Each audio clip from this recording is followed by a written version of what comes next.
This story was shaped through long, quiet hours of careful research, steady refinement, and deliberate attention to every detail.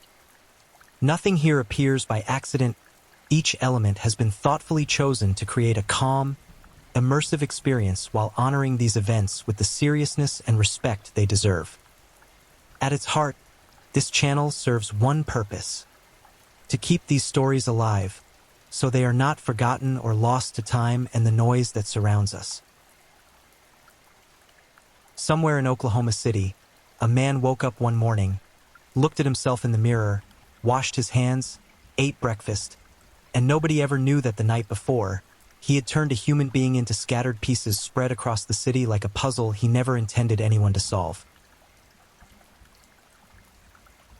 Welcome to True Crime Headquarters.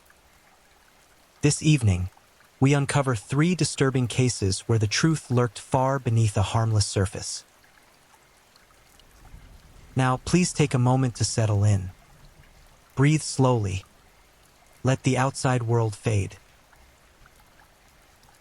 This is the story of a man who washed their bones and scattered their souls. The unsolved reign of the Oklahoma City Butcher, also known as the Smiling Dissector. Now let's begin. Picture this: a quiet April morning, sunlight pressing through broken windows. 3 utility workers step into an abandoned house, not looking for trouble, just killing time on a work break, and what greets them in the rotting dark of that forsaken building is not silence, not emptiness, but the severed head of a teenage girl resting inside a popcorn bucket, her face carved into a permanent, grotesque grin by someone who wanted her to smile forever. That was only the beginning. Over the next 10 years, the city of Oklahoma would be visited 3 times by the same invisible horror, a creature of calculated depravity who murdered, dismembered, washed the blood from his victims' remains as though they were dishes, and scattered their body parts across public neighborhoods in broad defiance of every human instinct toward decency. He chose women who the world had already forgotten. Women without addresses. Women whose absence would not fill front pages. Women whose faces no one rushed to plaster on missing posters. He knew exactly what he was doing. And to this day, more than 4 decades later, no one knows who he is. No arrest. No name. No face behind the horror. Just 3 dead young women. 3 crime scenes no detective has ever fully closed. And a city that holds a secret so dark, it has never stopped trembling beneath the surface. This is the case of the Oklahoma City Butcher, also known by those who have studied his methods and his madness as the Smiling Dissector, and nothing about what you are going to hear next will leave you unchanged.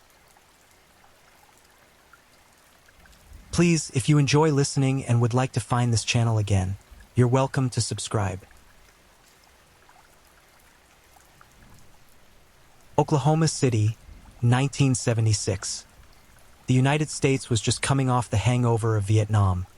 The wounds of Watergate still raw, the country distracted, restless, and moving fast towards something it could not yet name.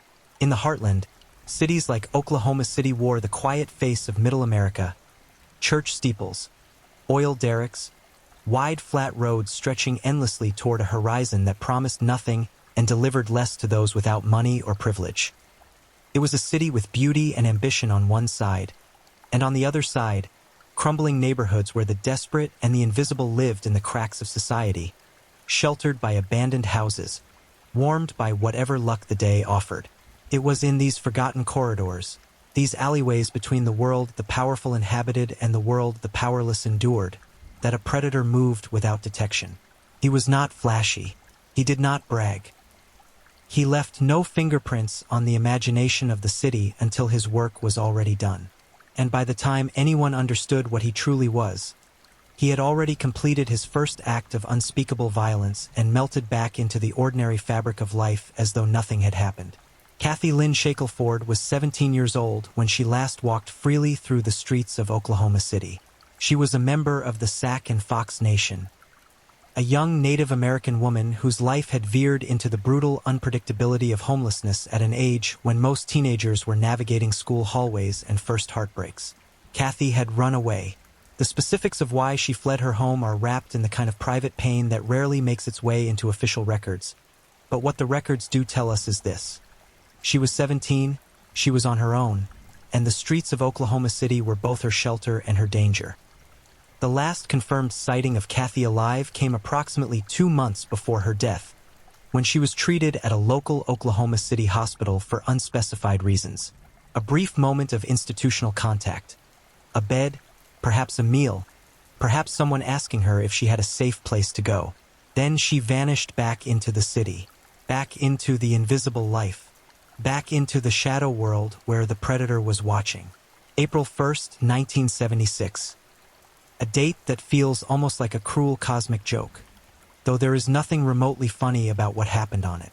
3 utility workers, on a break from their shift, wandered into an abandoned house on Northeast 6th Street, the kind of building that had long since surrendered its original purpose and become a hollow monument to neglect, its windows empty, its walls stained with decades of indifference. These men were not searching for anything. A young woman's head, placed there with the casual deliberateness of a man who felt no urgency, no fear, no moral weight pressing down on him at all. But that was not the worst of it. The workers staggered back, called the police, and when investigators arrived and began to examine that ruined house with the careful, methodical attention that law enforcement brings to the unthinkable, they found the rest of her.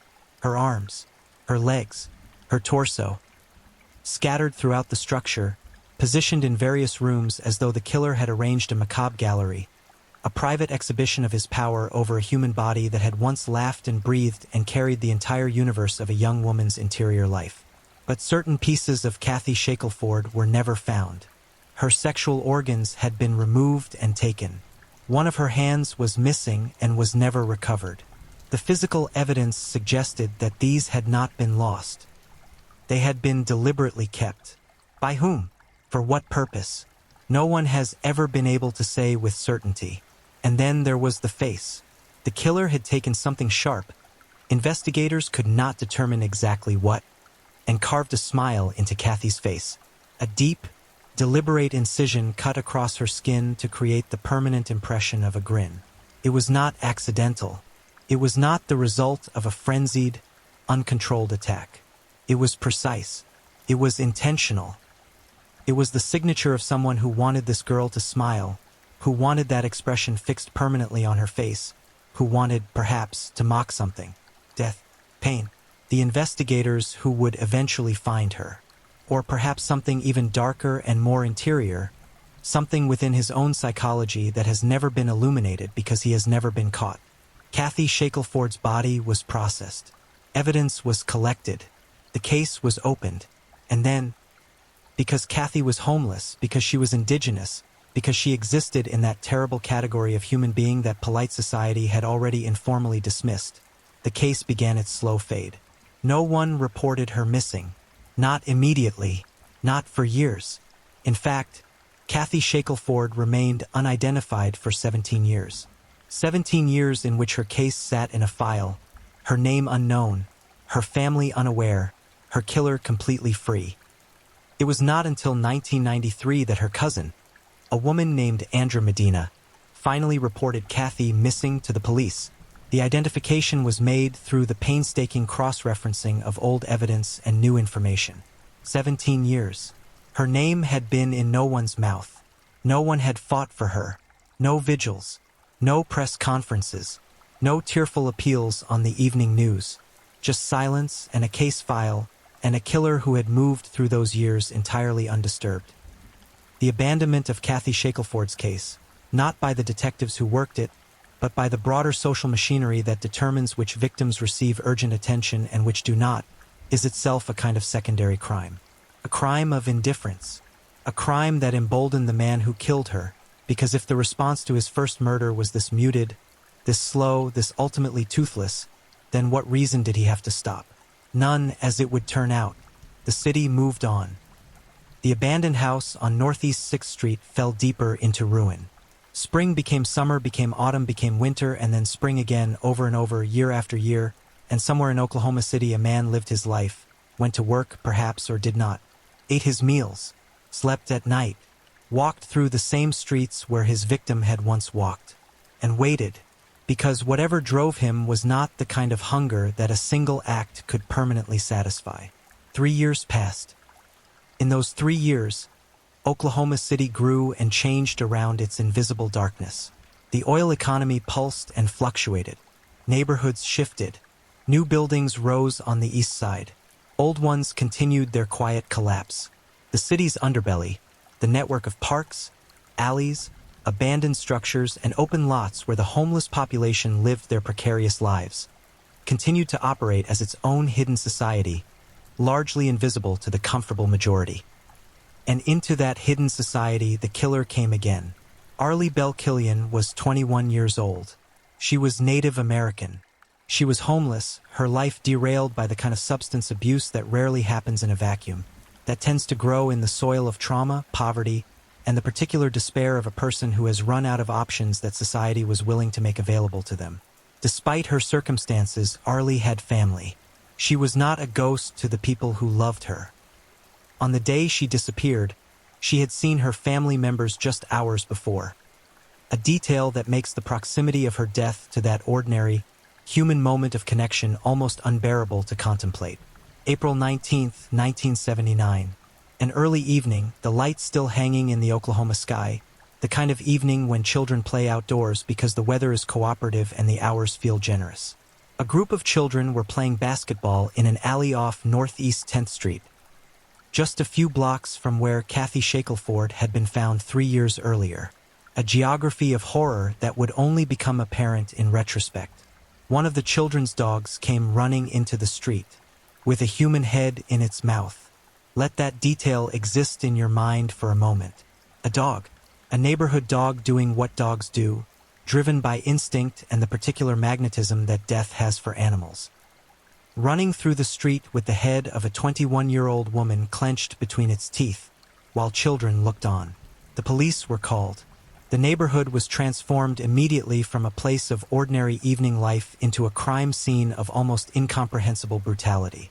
Officers and search dogs began combing the area, and what they found over the hours and days that followed was a geography of dismemberment.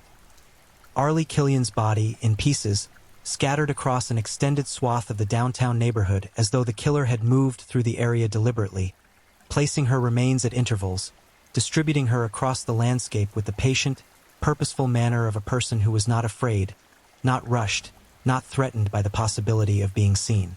Some of the body parts were wrapped in plastic bags. In newspaper, the killer had taken time to package pieces of this woman. Had stood somewhere, some private location, some space that was his own, and wrapped her remains the way a person might wrap items for storage or shipment. The deliberateness of it is what makes the flesh crawl. This was not chaos.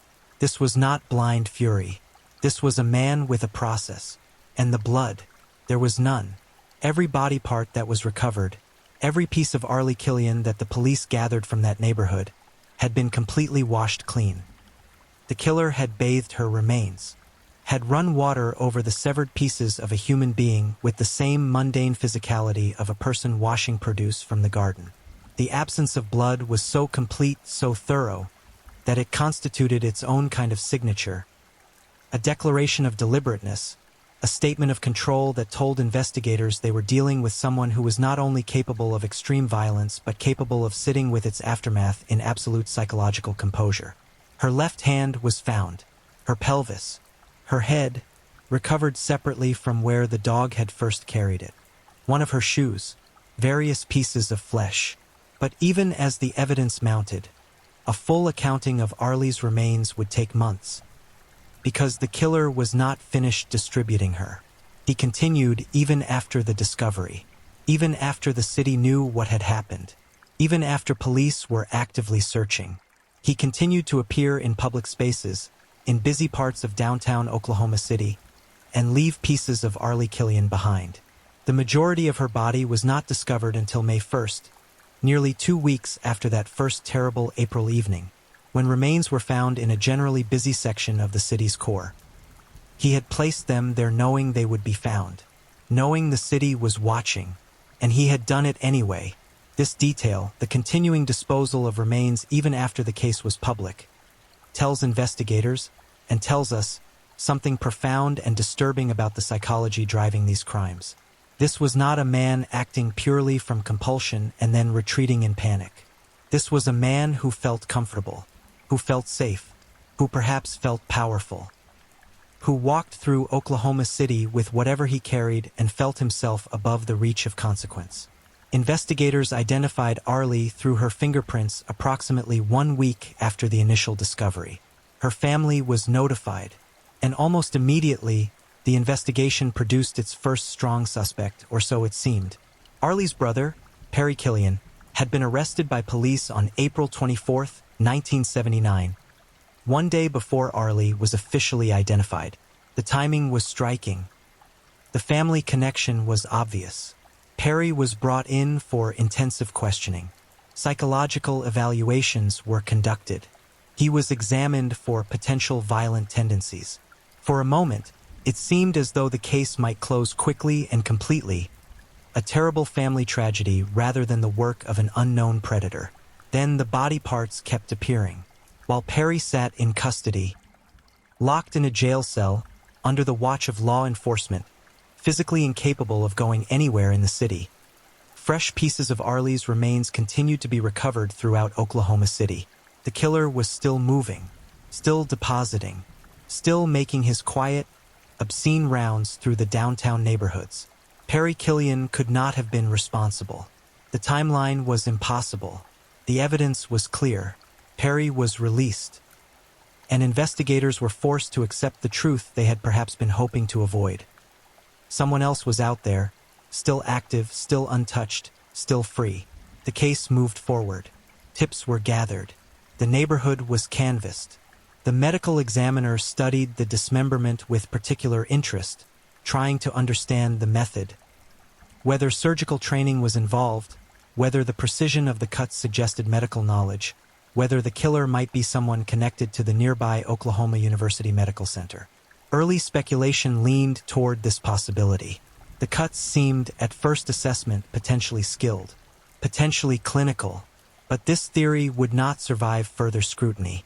What would eventually be determined years later, after more careful analysis, was that the method of dismemberment, while effective, was not surgical in any professional sense. The cuts were crude. The process was brutal in its physicality, not refined in its technique. What the killer possessed was not medical training but something more elemental. The willingness to do it, the physical capability to carry it through, and the tools, simple, available, not specialized, to accomplish the act. No expertise required. Just the absence of conscience and a threshold for violence that most human beings cannot fathom. Arlie Killian was identified. She was buried. Her case was filed with the intensity of a department that understood they were dealing with something extraordinary. And then the years began to pass again. The Oklahoma City Police Department did not forget. Cold cases do not always mean abandoned cases. But with no suspects, no physical evidence connecting the crime to any individual, no witnesses who could describe the person responsible, the investigation moved into the long, agonizing phase that defines so much of American criminal history. The waiting, the hoping, the periodic review of old files in the dim light of a detective's office, searching for the detail that had always been there but had never been seen in quite the right way. 7 years. The city would wait 7 years before the killer announced himself again. 7 years during which the neighborhoods of northeast Oklahoma City continued their slow transformation. During which the people who lived and survived on those streets were left with a knowledge that official channels could not quite validate. The knowledge that something had moved among them, something that wore a human face, something that had chosen their community specifically. Not the wealthy neighborhoods. Not the protected corridors where surveillance was dense and disappearances were noticed quickly.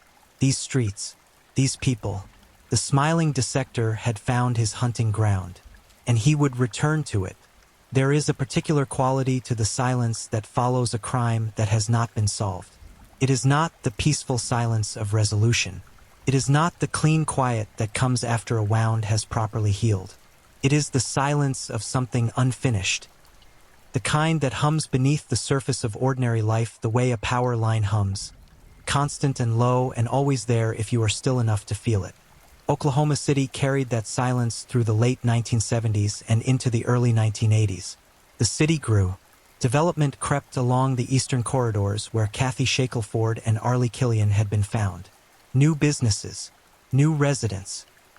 The slow, inevitable reshaping that urban areas undergo as money flows in and the previous inhabitants flow out or are simply absorbed into the city's expanding amnesia. But detectives remembered. The files stayed open, and in the quiet of their offices, investigators turned the evidence over and over in their minds, studying it from angles they had already studied it from 100 times, looking for what they might have missed. One name surfaced during this period that temporarily electrified the investigation. Henry Lee Lucas. The name is familiar to anyone who has spent time in the dark library of American criminal history. Lucas was a drifter, a wandering, perpetually disheveled man with a glass eye and a talent for confessing to crimes with the casual abundance of someone distributing business cards. By the time investigators began connecting his known movements to the Oklahoma City murders, Lucas had confessed to literally hundreds of unsolved killings across the country. He claimed to have operated as a prolific, roaming murderer for years, drifting from state to state, leaving bodies everywhere and remembering none of it with any particular distress. Lucas specifically confessed to the murder of Arlie Bell Killian. He provided details. He described events in the general manner that characterized all his confessions, vague enough to be unfalsifiable, specific enough to feel plausible. Oklahoma City investigators spent a significant stretch of time treating him as their primary suspect.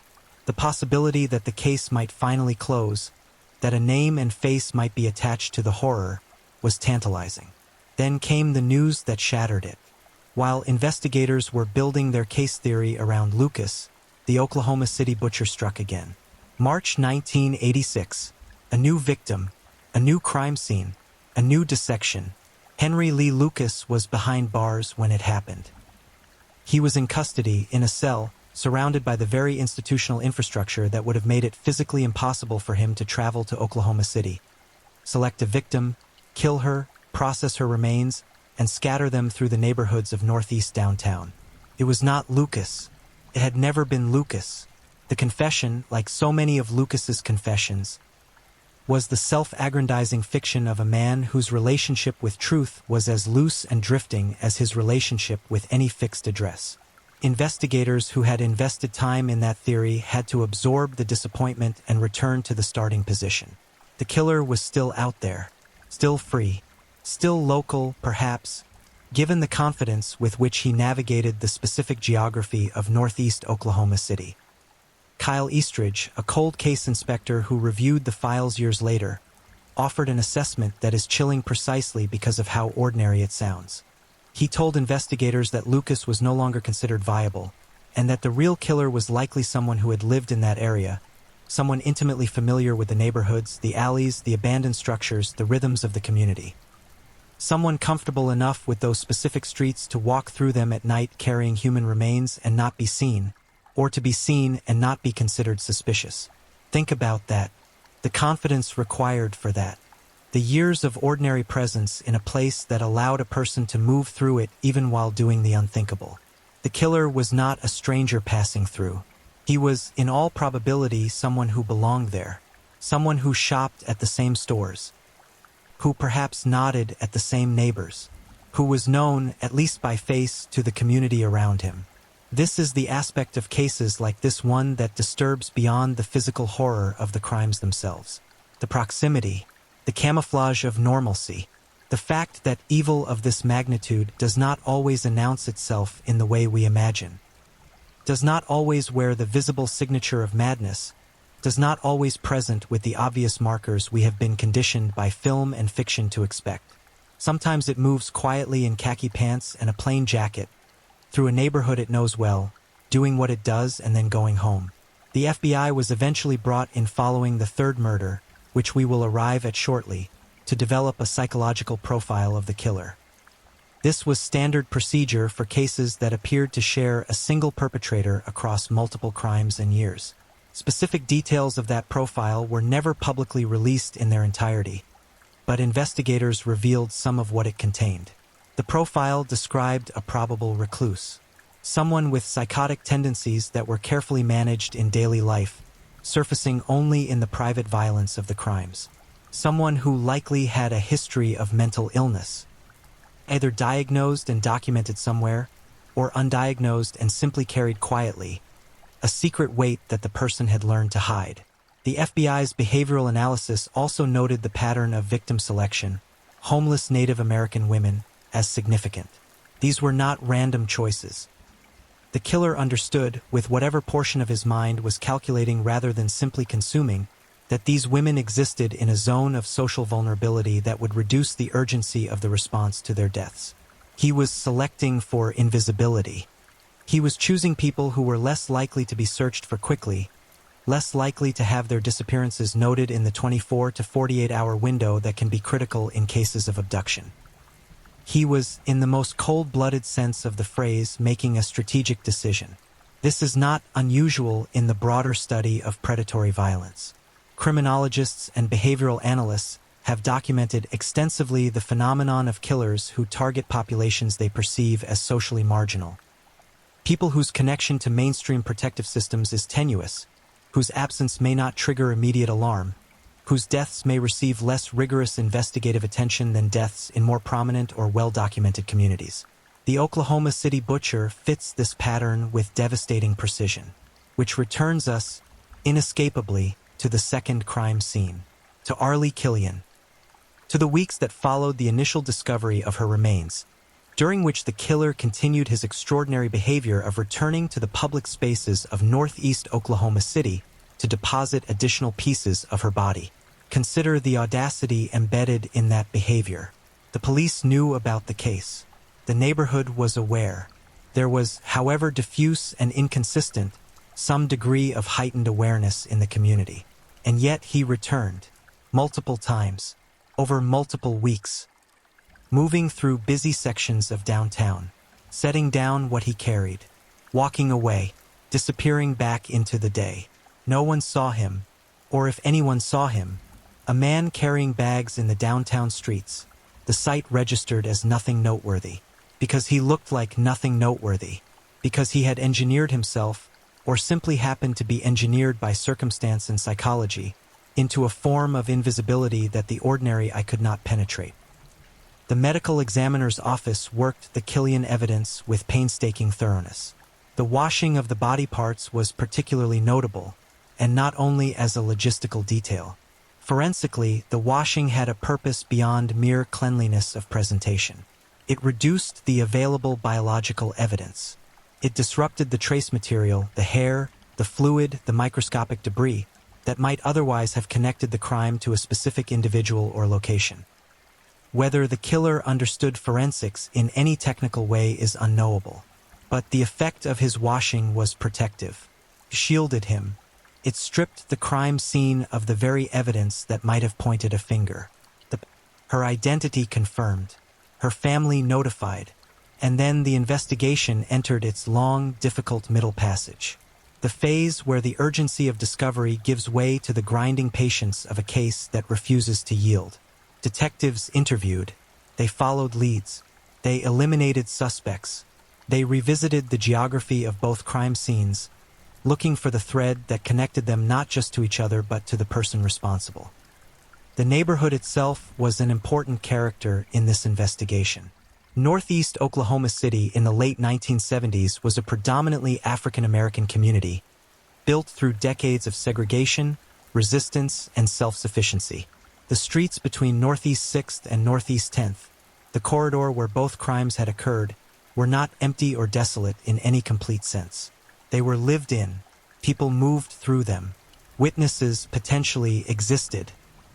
But the dynamics of community, law enforcement, and the complicated history between police and marginalized neighborhoods created its own set of barriers to information flowing freely in either direction. It is worth pausing here to acknowledge what both of these victims, Kathy Shackelford and Arlie Killian, represent beyond their roles in a criminal case. They were young women. They were human beings with histories, with families, with the full complexity of interior lives that no case file can adequately contain. Kathy was 17, navigating a world that had not protected her. Arlie was 21, loved by family members who saw her just hours before she died. Both were Native American, members of communities that have endured centuries of systematic violence, displacement, and governmental indifference. Their deaths did not occur in isolation from that history. They occurred within it. They were made possible, in part, by the same structures of neglect and marginalization that their communities had always known. This is not a comfortable thought. It is not meant to be.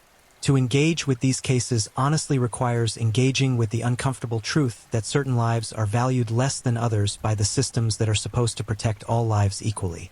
The Oklahoma City butcher did not invent that inequality. He exploited it. And the exploitation worked for years and still works because neither of the first two cases was ever resolved.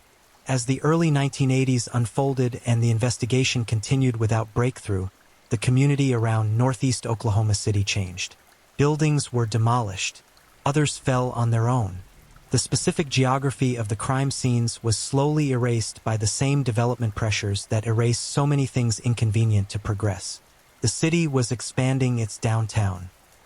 The predominantly black neighborhood that had surrounded the crime scenes was one of many such communities across America that was beginning to feel the particular pressure of urban gentrification, the slow substitution of one community for another, dressed in the language of improvement and investment. By the time the killer returned in 1986, the landscape he returned to was already different from the one he had first worked in. Some of the same streets, some of the same corners, but altered, changed. A city that had moved on from the memory of what had happened there, or tried to.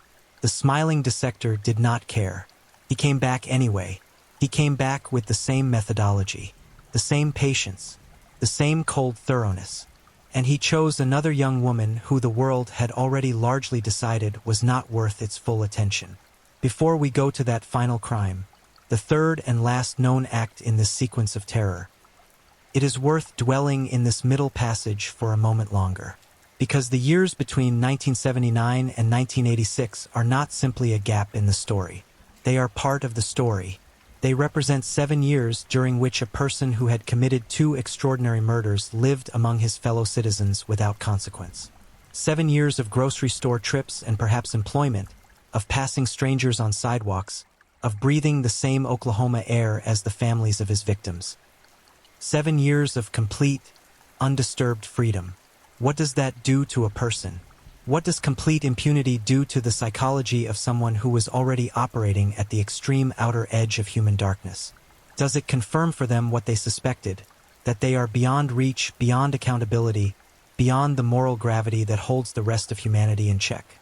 Does it feed the hunger or quiet it? Does it embolden the return, or simply allow the desire to quietly ripen over time until it cannot be contained? No one can answer those questions definitively, but the 7-year gap itself is an answer of a kind. It tells us that whatever he felt during those years, he was capable of waiting, a patience, of something that, in any other context, we would call self-discipline. He was not out of control. He was controlled. And that control, that terrible, meticulous, deliberate control, is perhaps the most disturbing thing about him, because loss of control can be managed. Madness that screams can be heard.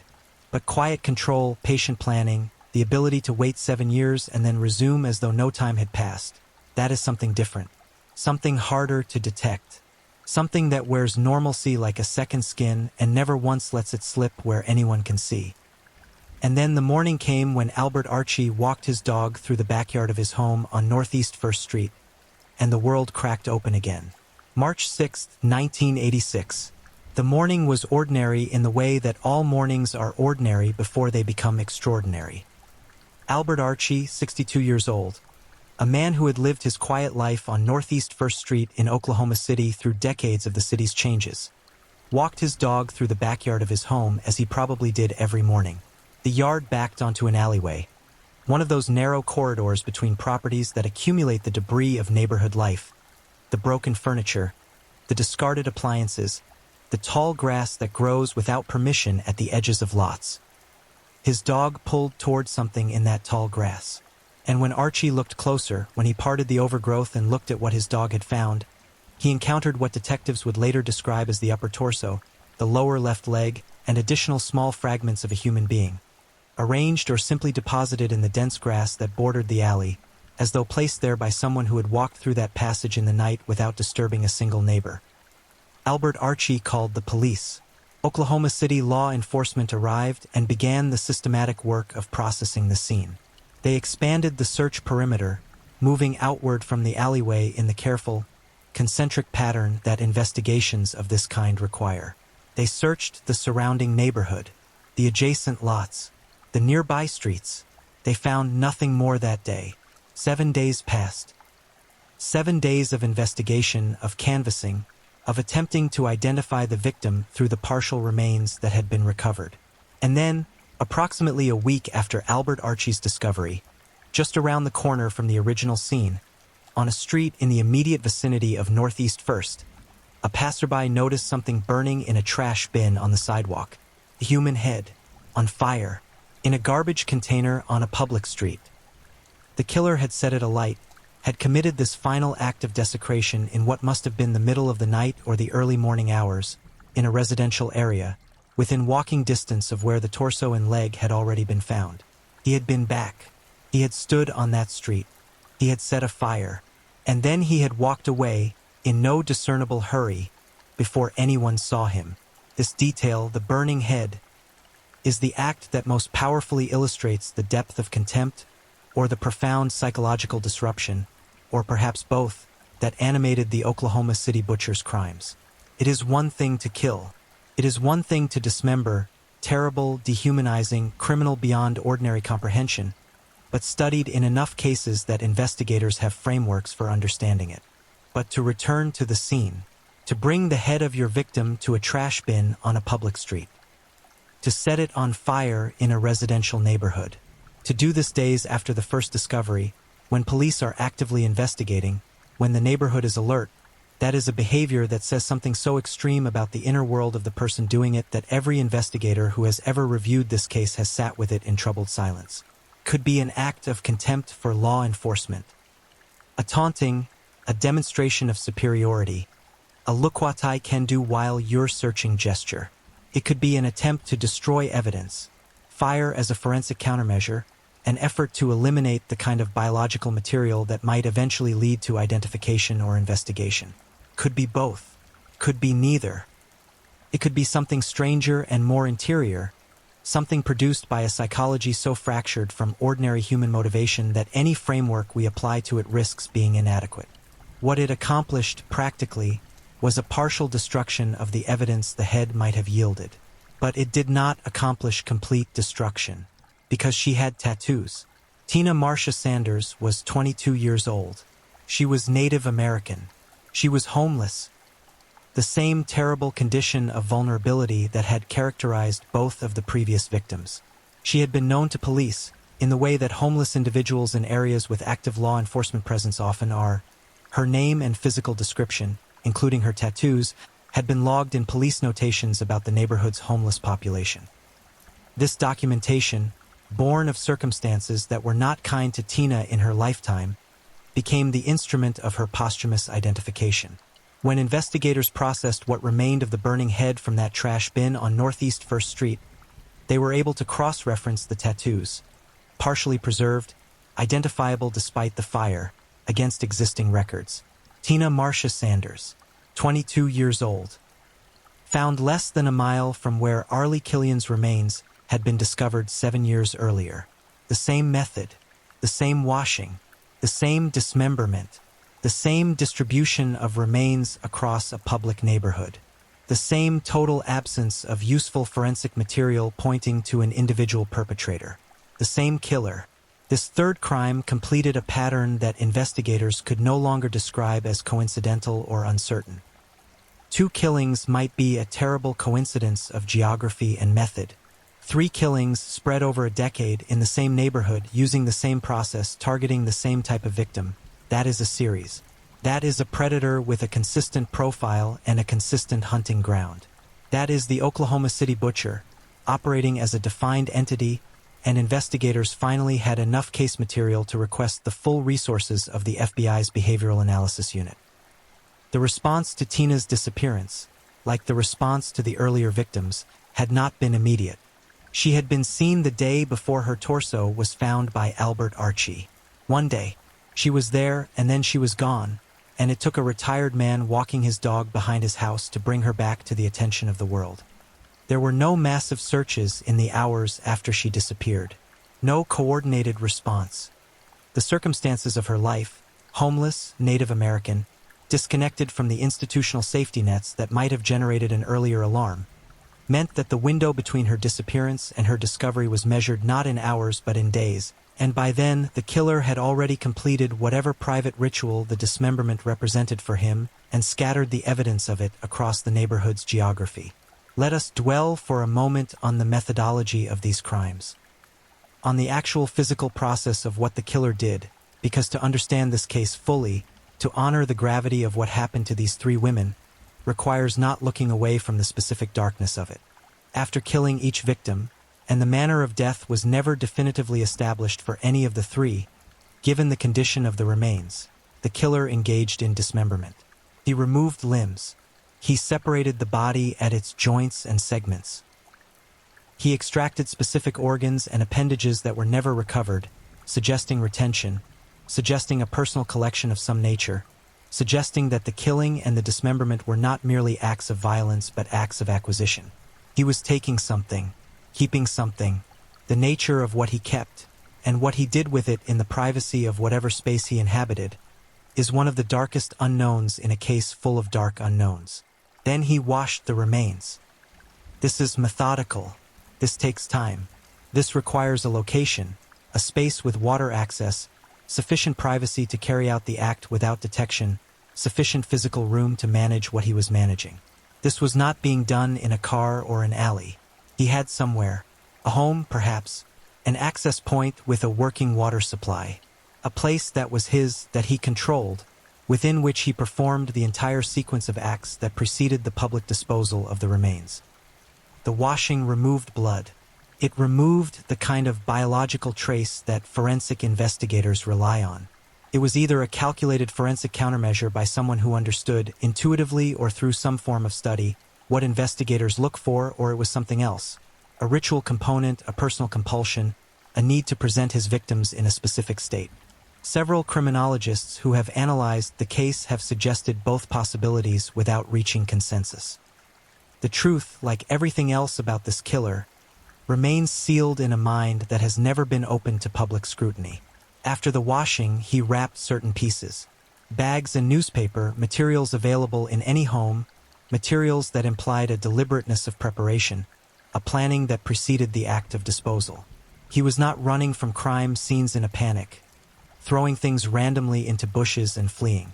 He was carrying wrapped packages. He was walking through neighborhoods with deliberate purpose. He was placing things rather than discarding them.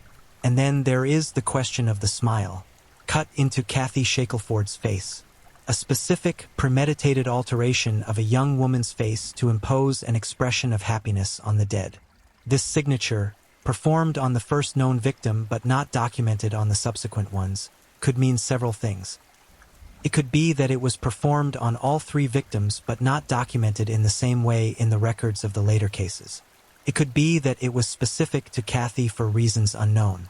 It could be that the killer's method evolved over the decade, that the carving of the smile was an early signature element that was later replaced by other rituals, or simply discontinued. None of these possibilities can be confirmed.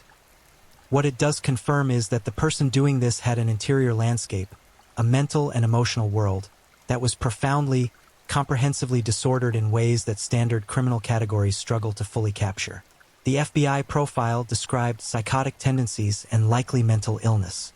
But the operations of this person were too organized, too consistent, too geographically and temporally coherent for someone in the grips of unmanaged psychosis. He could function. He could plan. He could return to the same area over a decade without being detected. Whatever his inner darkness looked like, it was housed in a mind that maintained enough ordinary-seeming external function to pass through the world unnoticed. Following the discovery of Tina Sanders, investigators linked all three cases formally and brought in the FBI. The profile was developed. Tips were solicited. The neighborhood was canvassed again. this time with the additional frame of understanding that the same individual was likely responsible for all three deaths, and that this individual almost certainly lived or had lived in the immediate area. Several suspects were examined over the following years.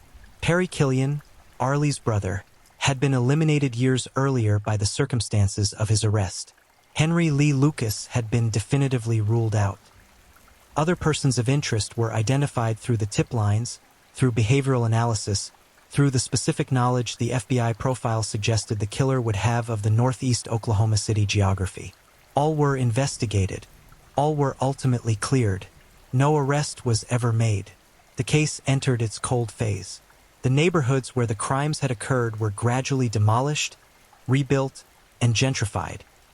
The northeast corridor of Oklahoma City undergoing the dramatic transformation that urban renewal projects impose on communities, stripping away the physical record of what had existed there and replacing it with architecture that carries no visible memory of the past.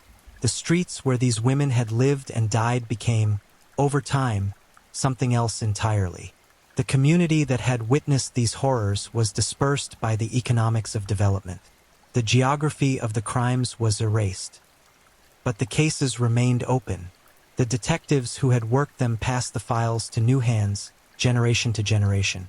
The evidence, whatever had been preserved, sat in storage.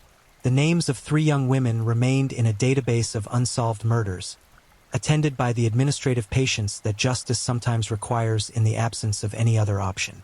And somewhere, perhaps still in Oklahoma City, perhaps elsewhere by now, perhaps in a different city, a different state, perhaps in the quiet of a nursing home or the long stillness of a place he had retreated to in old age, the man who did this continued to breathe, to age, to be ordinary. There is a particular kind of injustice that does not announce itself loudly. It does not arrive with the dramatic punctuation of a verdict or a slammed prison door. It arrives in silence, in the slow accumulation of unanswered years, in the weight of a file that never closes, in the faces of family members who grow old waiting for news that never comes. This is the injustice that has attended the case of the Oklahoma City butcher since the moment the last crime scene was processed, the last suspect cleared, and the investigation moved into the long, unending night of the cold case archive. 3 women, 3 murders, 3 families who were handed grief without resolution, pain without closure, questions without answers. Kathy Shackelford's cousin, Andrew Medina, waited 17 years simply to have Kathy's name attached to the bones that had been in storage. 17 years in which she carried the unanswered question of what had happened to her cousin, perhaps not knowing that the answer, in its horrible specificity, existed in a file in an Oklahoma City Police Department building, unconnected to Kathy's name, unconnected to anything that would let Andra or anyone else in the family know that she had been found, that the searching was over, that what remained was not missing but gone. When the identification was finally made in 1993, the relief of knowing must have arrived wrapped in the fresh devastation of knowing how. The carved smile, the popcorn bucket, the scattered pieces of a 17-year-old girl in an abandoned house on Northeast 6th Street, found on April Fool's Day by utility workers on a break. These are not details that bring peace. They are details that replace one kind of anguish with another. Arlie Bell Killian's family had endured their own version of this horror in real time, had experienced the unimaginable trajectory from seeing their daughter and sister on a Thursday evening to learning, within days, the manner in which she had died. No buffering years, no administrative distance, just the immediate, shattering knowledge delivered in the clinical language of forensic investigation. And then, because the killer kept returning to deposit more of her, the terrible prolonging of discovery, the weeks during which the story of Arlie's death was written and rewritten in the newspaper accounts of each new recovery, each new body part found in a new location by a new horrified person.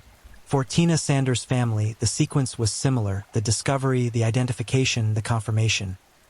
The knowledge that the tattoos that had marked her body in life, that had made her recognizable as herself, had also made her recognizable in death to investigators cross-checking records. A strange and painful gratitude, perhaps, for the very bureaucratic documentation of her homeless existence that had allowed her to be named. All three families carried the additional weight of never knowing why. Never understanding why these women, why this killer, why this specific form of violence. The why of murder is rarely satisfying even when it can be established. In cases like this one, where no perpetrator is ever identified, where no motive is ever articulated, where the interior world of the killer remains permanently sealed, the why becomes a question that families learn to carry rather than answer. A lifelong wound that does not heal because it cannot be properly addressed. The law enforcement response to these cases, examined across the full arc of the decade, is a complicated one. Individual investigators clearly cared and clearly worked. The cold case inspector who reviewed the files years later spoke with the kind of detailed knowledge that only comes from genuine engagement with the material. The FBI was brought in when the cases were formally linked. Psychological profiles were developed. Suspects were investigated and eliminated. But the structural conditions that shaped the response are worth examining. The first victim, Kathy Shackelford, remained unidentified for 17 years. 17 years during which her family had no official notification that she had been found, because no one had reported her missing, and no one connected the unidentified remains to the missing person she represented. This is a systemic failure. Not a failure of individual investigators, but of the infrastructure that should connect the missing to the found, the living families to the dead evidence. The choice of victims also reflects and exploited a structural gap in the protective attention that American society extends to its most vulnerable. Homeless indigenous women in 1970s and 1980s Oklahoma City occupied a category of social existence that received minimal institutional protection. The infrastructure for quickly noting their disappearances, the concerned neighbors, the immediate family contact, the employer notification, the school or community organization that would notice absence within 48 hours, largely did not exist around them. The killer understood this, consciously or not, and used it. This is a truth that sits uncomfortably alongside the criminal facts of the case, but it cannot be separated from them. The Oklahoma City butcher chose his victims with a precision that went beyond opportunity. He chose people the system would be slow to protect and slow to pursue. His crimes lasted from 1976 to 1986 in confirmed cases, a decade of activity with no arrest, and it is entirely possible that there were additional victims whose remains were never discovered, or were discovered but never connected to this case, or were never identified at all. The confirmed toll is 3. The actual toll may be higher. It may be significantly higher. This is not speculation for the sake of drama. It is a question that investigators themselves have considered, given the 10-year span of the confirmed killings and the 7-year gap between the second and third known victims. Was he dormant for those 7 years? Did he kill elsewhere, in a different city, under different conditions, leaving victims who were never connected to the Oklahoma series? Did he kill in Oklahoma City but with victims whose remains were never found? The geography of the city, the abandoned buildings, the lots, the creek beds, the forgotten corners of a sprawling urban landscape, offers ample concealment for things that were meant to stay hidden. Unlike the cases we know about, where disposal was public and almost theatrical, there may have been other moments that were private. Other victims who are still waiting to be found. The FBI profile that was developed following the 1986 murder has never been fully released to the public. What was disclosed is fragmentary: the recluse assessment, the psychotic tendencies, the likely mental health history, the probable local familiarity with the Northeast Oklahoma City area. But profiles are interpretive instruments, not identifications. A profile cannot tell you a name. It can tell you a shape, the psychological and behavioral contours of the person you are looking for. And then the work of matching that shape to an actual human being must still be done by investigators who have names and faces to work with. No name, no face, no match. The years moved past the investigation as they move past everything. Detectives retired. Others took their places. The physical evidence, preserved through decades in storage, remained available for new forensic technologies as they developed. DNA analysis, which did not exist in practical investigative application when the crimes were committed, became a possibility in the 1990s and continued to advance through the early years of the 21st century. There was always the hope, held quietly by the investigators who stayed connected to these cases, that the science would eventually catch up to the crime, that the biological material from the crime scenes, however compromised by the killer's washing, would yield something that could be run against the databases that now contain the genetic profiles of millions of convicted criminals. Whether that hope has produced any results is not a matter of public record. The cases remain officially open. No arrest has been announced. The Oklahoma City Police Department has not publicly indicated that a viable suspect has been identified through DNA or any other forensic means. Either the evidence did not yield usable genetic material, or the material did not match any profile in the available databases, or the investigation's current status is simply not being disclosed for reasons related to ongoing law enforcement strategy. The community that was the hunting ground has changed almost beyond recognition. The predominantly African-American neighborhood that occupied northeast Oklahoma City through the 1970s and 1980s, the community that lived beside these crimes, that contained whatever witnesses might have existed, that was the human context within which the killer moved, has been largely displaced by the gentrification and development that remade that section of the city in the years following the crimes. The old buildings are gone. The old geography is gone. The social fabric that might have retained institutional memory of who was there, who moved through those streets, who might have been seen, that fabric has been shredded by time and displacement. This is another dimension of loss in this case. Not just the three women, not just the unsolved investigation, but the community context that might have held answers. The collective knowledge of a neighborhood that was eventually dispersed without its testimony ever having been properly gathered or valued.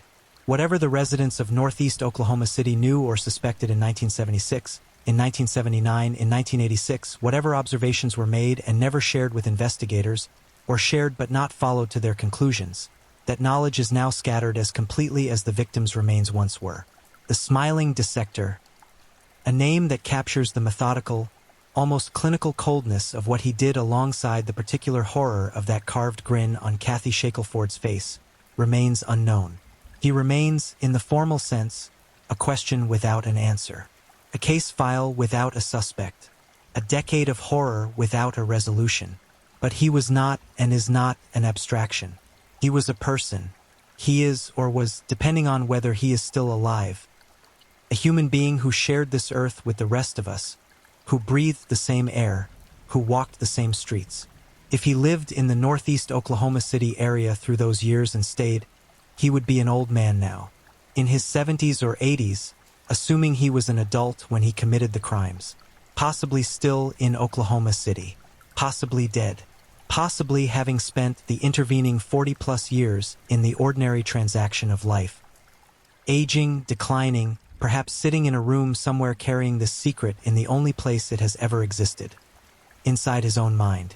There is something profoundly disturbing about that image, about the idea of ordinary old age as the final chapter in a story that began with the severed head of a 17-year-old girl in a popcorn bucket, about the possibility that this person lived a full life, was never disrupted, never confronted, never made to stand in a courtroom and look at the families of the people he destroyed, and simply aged through the years the way people age, growing slower and quieter and smaller, the terrible knowledge of what he had done perhaps fading in senility or perhaps remaining crystalline and intact, in a mind that carried it alone. Justice is not inevitable. That is the lesson this case teaches, and it is not a comfortable lesson. We prefer the narratives in which the investigation succeeds, in which the evidence yields, in which the name is finally spoken and the person is brought before the reckoning they have avoided for decades. We prefer those stories because they confirm a world in which moral order is ultimately restored, in which the machinery of justice, however slow, eventually arrives. This case does not give us that. This case gives us 3 dead women and a ghost who was never caught. It gives us 4 decades of unanswered questions and a city that holds a secret inside its history the way old wood holds a nail, so deeply embedded that the surface shows nothing unusual unless you know exactly where to look and press hard enough to feel the iron beneath. Kathy Lynn Shackelford, Arlie Bell Killian, Tina Marcia Sanders. Their names deserve to be said with the full weight of what was done to them and the full acknowledgement of what was never done for them. They were young. They were vulnerable in ways that the world made them vulnerable, in ways that were not of their choosing. They were chosen by someone who knew the world would be slow to come for them. And the world, in some deep and critical sense, did not come fast enough, did not fight hard enough, did not insist loudly enough that their lives demanded the same furious, urgent, relentless pursuit of justice that has been extended to victims whose circumstances were more comfortable, more visible, more legible to a society that has always ranked its grief by social category. They are buried now. Their families have carried what they have had to carry. The cases remain open on paper, but active investigation in any practical sense has long since ceased. The file sits where cold case files sit, preserved, available, theoretically awaiting the piece of information or the technological breakthrough that could change everything. The smiling dissector walked out of the 1980s and into the rest of his life without looking back, without being pulled back, without the handcuffs and the courtroom and the verdict that these three women deserved. And somewhere in the long record of American criminal history, in the chapter that deals with those who were never caught, his absence sits like a wound that never properly closed. A space where a name should be, where a face should be, where an answer should be. 3 women, 1 killer, no justice. The case of the Oklahoma City butcher remains open. If you know anything at all, about the murders of Kathy Lynn Shackelford, Arlie Bell Killian, or Tina Marcia Sanders, the Oklahoma City Police Department and Crime Stoppers can be reached, because the only thing darker than what happened to these women is the possibility that their killer takes whatever he knows quietly to his grave, and that the last chapter of this story is written not in a courtroom but in silence. They were here, they mattered, and they are not forgotten. If you're new here, welcome to the channel, where we dive into true crime stories with calmness and respect. A special shout out to my amazing subscribers who've been with me from the start. Thank you for your incredible support. If you're still with me, drop a comment. Let me know where you're tuning in from and what time it is in your part of the world. Or just say hello so I know you're still here. And if you haven't already, make sure to like this video and hit subscribe, so you won't miss any of our upcoming true crime stories perfect for winding down. Now, let's move on to our second story. Story 2. The Phantom with a Loaded Soul. The true story of Martin Leschen, a.k.a. the Grim Shepherd of Moravia. He was 26 years old, riddled with disease, already rotting from the inside, and yet the only thing that moved faster than the tuberculosis consuming his lungs was the bullet leaving his gun. Somewhere between the folk songs that celebrated him and the corpses that condemned him, a young man from the heartland of Czechoslovakia became something this world rarely produces. A killer so terrifying, so brazen, and so strangely beloved that newspapers sang his praises while the families of his victims wept in silence. He wore a mask over his face when the law came searching. He leapt from moving trains with a loaded weapon in his coat. He killed officers of the law not out of passion, not out of rage, but out of a cold, suffocating fear of being caged. Every man who dared step too close without speaking the secret phrase paid with his life. No badge, no uniform, no warning, not even a name was enough to save you.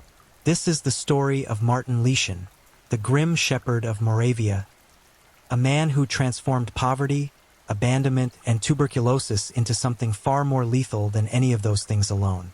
This is the story of what happens when a forgotten child grows up, picks up a gun, and decides that freedom is worth every drop of blood it costs.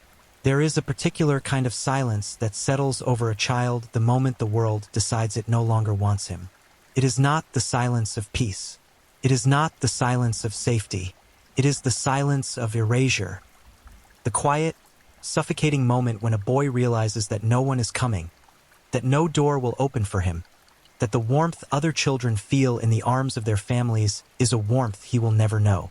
Martin Leschen was born into that silence on the 31st day of October, 1900, in a small settlement near Uherské Ostro, a modest town pressed against the banks of the Morava River in what would eventually become Czechoslovakia.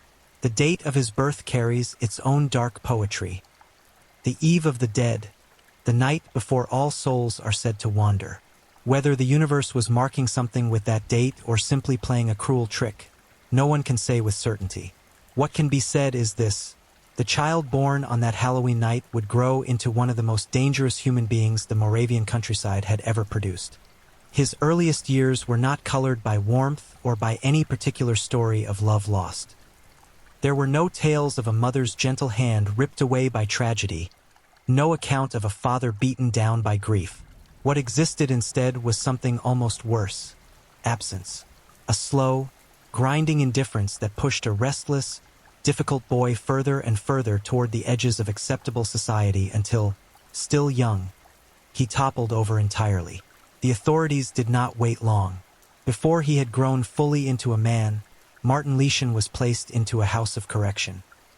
What polite society might have called a reformatory, though there was little reformed about its methods and even less reformed about its outcomes. He remained inside those walls until the age of 18. For years in a place designed not to heal a broken young person but to contain him, to press the wildness out of him the way a boot presses mud from beneath a sole. It did not work. The moment Leschen stepped beyond the iron threshold of that institution, he stepped directly into crime. Not with hesitation, not with the stumbling uncertainty of someone who knows they are doing wrong.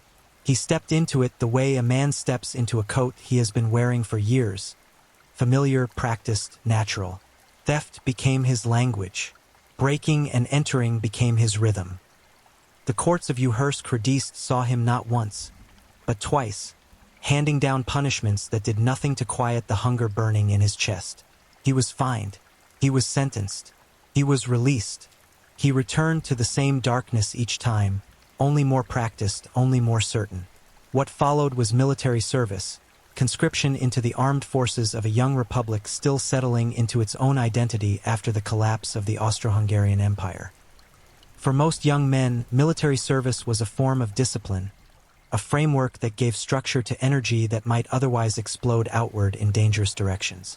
For Leschen, it was simply another cage. He deserted, then deserted again, then again. 5 times in total, Martin Leschen walked away from his post, discarded his obligations, and vanished into the Moravian landscape like smoke dissolving into gray morning air. 5 times he ran. 5 times he was pulled back. Until the 5th time became the final time, and the final time became the point of no return. On the 10th of December, 1926, Leschen deserted for the last time. He did not do so quietly.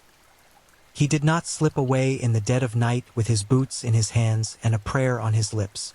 He made his exit loud, brutal, and permanent. He was in Prostojov by this point, and he was not alone. Alongside him traveled a woman, a companion named Kranovska, and together they had found themselves detained. Both were transferred to a hospital in Olomouc, which is where Leschen made his decisive move. Within that hospital, in its corridors that smelled of antiseptic and exhaustion, Martin Leschen crossed a man named Szekely, a criminal of significant notoriety and dangerous reputation, and together the two of them decided to be gone. They did not leave politely. 2 guards stood between them and the door. Leschen and Szekely went through them violently, leaving both men injured in the hallway behind them. Then they were out, into the sharp December air of Moravia, into a country that did not yet know their names but very soon would. The pair descended upon the countryside like a sudden storm, committing theft after theft across the landscape, moving fast, moving quietly, working with the instinctive efficiency of men who have nothing left to lose and everything they want directly ahead of them. By the 21st of December they had reached Bukovice, and there, standing at some invisible fork in the road of their shared criminal destiny, the 2 men separated. Szekely moved toward Slovakia, pulling his darkness with him. Leschen stayed in Moravia. Moravia would never forget him for it. The district chief of staff in Vyškov issued a notice. Leschen's name was printed. His description was circulated. He was wanted, both of them were. And the authorities believed that spreading his name across official documents would be enough to sweep this young fugitive off the board before anything truly terrible could happen. They were mistaken in a way that would cost men their lives. Lieschen spent those final weeks of 1926 moving through the Moravian countryside like a shadow with a pulse. He was sleeping in barns, in the back corners of farmhouses, in the hollow spaces between things that the law had not thought to search. He was coughing blood into wet scarves in the dark. The tuberculosis that had taken root in his lungs was progressing with quiet cruelty, tightening its grip each week, stealing his breath in long, rattling seizures that bent him double. A sick man with a gun and nothing to lose is perhaps the most unpredictable creature in existence. The disease was killing him. He knew it. His doctors had told him. The prognosis was unambiguous. He had perhaps a handful of years left at most, the consumption eating him from the inside with slow, patient certainty. And yet that knowledge, rather than subduing him, rather than sending him to some quiet corner to make peace with his God and his choices, seemed to unlock something utterly ferocious in Martin Lieschen. If the body was already surrendered to death, then the only question worth asking was what to do with the time still remaining. What Lieschen decided to do with that time was shoot. And he would begin very, very soon. January arrived over the Moravian plains with its particular cruelty. Iron-gray skies pressing down over frost-bitten fields, the air so cold it scraped the inside of the lungs. In the town of Slavkov-Ubrna, life moved at its usual cautious winter pace. Shopkeepers locked their doors at night. Farmers stayed close to their hearths. Officers of the municipal police walked their familiar routes, stamping circulation back into their feet, watching the cold streets for anything unusual. On the 19th of January, 1927, something unusual appeared. Martin Lieschen had chosen a building to rob that night. He had studied it, calculated his entrance, planned his exit. He was inside when the footsteps approached. Steady, official, the walk of a man with a badge and a duty. Municipal officer Rudolf Honeck had spotted something that did not belong in the quiet night, and he moved to investigate the way all officers move when they believe a crime is in progress, with authority, with the professional calm of a man who has done this many times before and expects nothing truly dangerous. He did not know what was waiting in that darkness. Lieschen did not warn him. There was no command to stop, no shout across the cold air, no mercy extended in those final seconds. He raised his weapon and fired. For shots, for distinct, deafening cracks that split the Moravian winter night wide open and sent Rudolf Honeck to the ground. His life emptying out of him onto the frozen earth. An officer, a man with a family, with a warm house somewhere behind him, with colleagues who would learn what had happened by morning and stand over his body in stunned, terrible silence. This was Lieschen's first killing. He did not run in a panic. He did not drop his weapon and surrender to the horror of what he had just done. He moved. He calculated. He escaped into the same cold night that had swallowed him before, and by the time authorities arrived at the scene, he was gone, leaving behind only the echo of 4 gunshots and the body of a man who had simply been doing his job. 24 hours later, in a town called Poldnak, Lieschen attempted to kill again. A shop owner and a police officer both became targets of his aggression. Both survived, but only barely, only by the narrowest margin of fate that separates the living from the dead. The gunfire was real. The intent was real. The fact that those 2 men drew breath at the end of the encounter was something close to a miracle, and Lieschen moved on through the winter landscape with the quiet certainty of a man growing more comfortable with what he was capable of. 1 month later, in the city of Jalava, the Graffini establishment became a place of death. Guard František Marsik was working his post. A man of duty, a man in uniform, a man whose only crime was standing between Martin Lieschen and whatever he wanted on the other side of that door. Lieschen shot him. He fell. Another life extinguished in the Moravian dark. Another officer's family awakened to the worst news a family can receive. The pattern was becoming clear, though it would take time for the full shape of it to emerge. Lieschen killed to avoid capture. Every man who stepped into his path with the intention of stopping him was a man Lieschen regarded not as a human being with rights and a future, but as an obstacle, an inconvenience to be removed with the squeeze of a trigger. What made it more terrifying was the arithmetic of it. There was no hesitation. There was no escalating confrontation, no shouting match, no moment where things could have gone differently. Lishan moved from the decision to kill to the act of killing in what witnesses would later describe as a terrifyingly short span. He had developed, in the cold forge of his criminal psychology, a rule, a personal code that was as simple as it was lethal. If you approached him without first speaking the correct phrase, the password he had devised in his own paranoid mind as a signal of friendly approach, you were shot. No negotiation, no warning, no appeal. The password was reportedly something innocuous. Roses are red. A phrase so gentle, so absurd in the context of a man with a loaded weapon, that it borders on the surreal. But this was the gateway between life and death in Martin Lishan's world. Know the phrase. Speak it first. Live. Fail to speak it by ignorance, by surprise, by the simple misfortune of being a police officer conducting a routine check, and you were dead before you could draw another breath.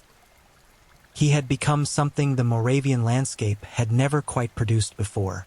He was not a criminal who stumbled into violence. He was not a man who killed in the heat of passion and then collapsed in self-recrimination. He was a hunter who happened to be hunted, a man who had decided, somewhere in the grinding poverty of his early years and the cold corridors of his confinement, that he would never, ever be taken alive if he could prevent it.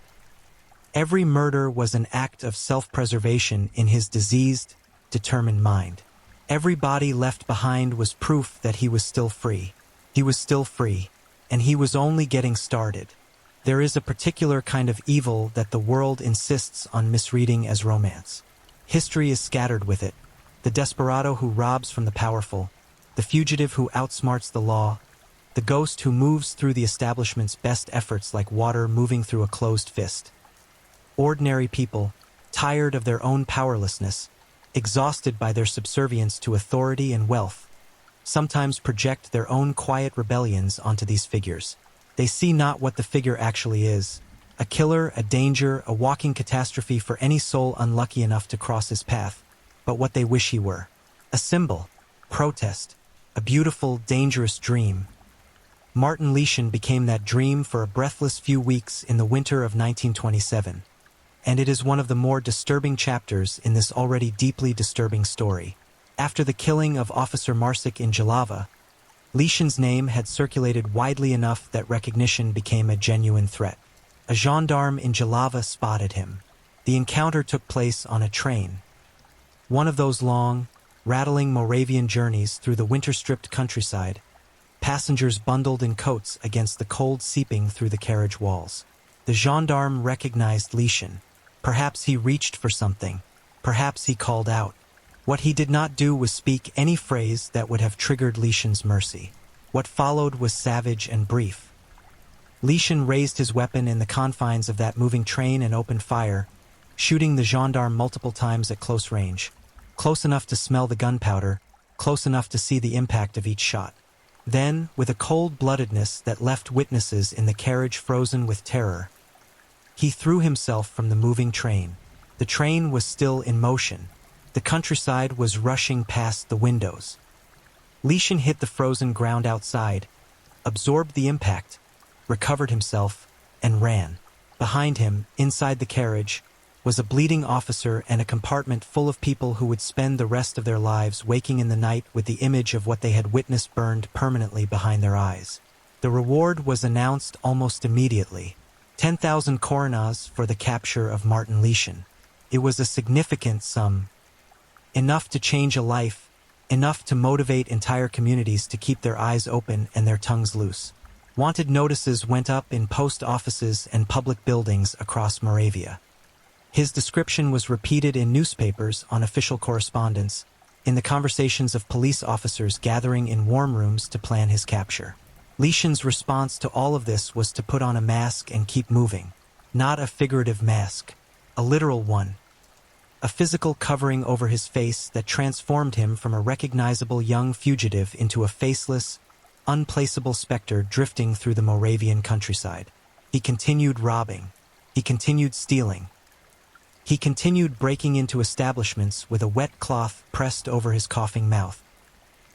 His tuberculosis working against him in the practical sense, leaving traces of his presence in the form of that scarf, discarded beside the botched safes, he cracked open with more desperation than skill. The investigators who examined his crime scenes noted that the safes he targeted were invariably old, antique models, relics from the middle of the previous century, the kind only an amateur or a man working with outdated information would consider worth the effort. The great safe-breaker of Moravian legend was, in truth, a young man who could barely keep his lungs working long enough to finish a job. But the newspapers did not want that story. What the newspapers wanted, what the public, hungry for excitement in a young republic still finding its identity, desperately demanded, was something more thrilling. And so the story they told was of a Robin Hood figure, a gallant cacer, a brave and dashing outlaw who moved like a ghost, robbed the rich, and slipped through every net the authorities threw at him with the effortless grace of a man destined for legend. Songs were composed. Organ grinders wandered the streets of Moravian towns performing ballads in his honor. People spoke his name with something close to reverence. He was alive and the law could not touch him. And in a country where many ordinary citizens felt the pinch of inequality and the frustration of powerlessness, that simple fact was intoxicating. Lieschen himself absorbed this adulation and let it feed something deeply dangerous within him. He began to believe in his own legend.